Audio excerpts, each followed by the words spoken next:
एक समय की बात है, एक घना जंगल था जहाँ हर प्रकार के जानवर रहते थे।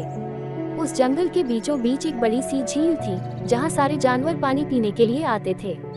झील के पास एक बहुत बड़ा और पुराना बरगद का पेड़ भी था जो जंगल के जानवरों के लिए एक तरह का सभा स्थल था। एक दिन जंगल के सभी जानवरों ने देखा कि झील का पानी धीरे धीरे कम हो रहा है।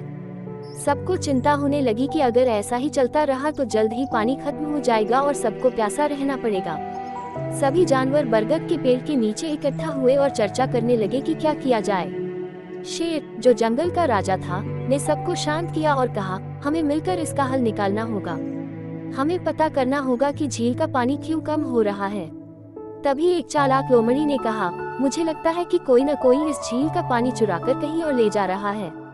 हमें रात में पहरा देना चाहिए और पता करना चाहिए कि कौन ऐसा कर रहा है। सबने लोमड़ी की बात मान ली और पहरेदारी करने का फैसला किया।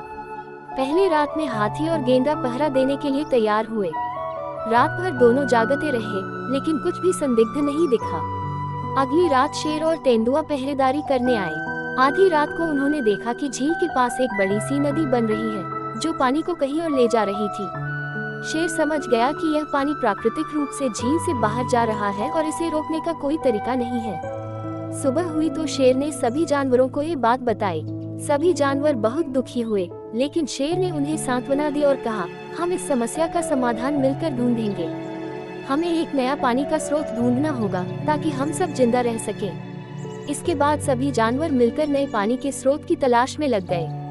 कुछ दिनों बाद उन्होंने जंगल के दूसरे हिस्से में एक छोटी सी नदी ढूंढ ली जो झील से जुड़ी हुई थी।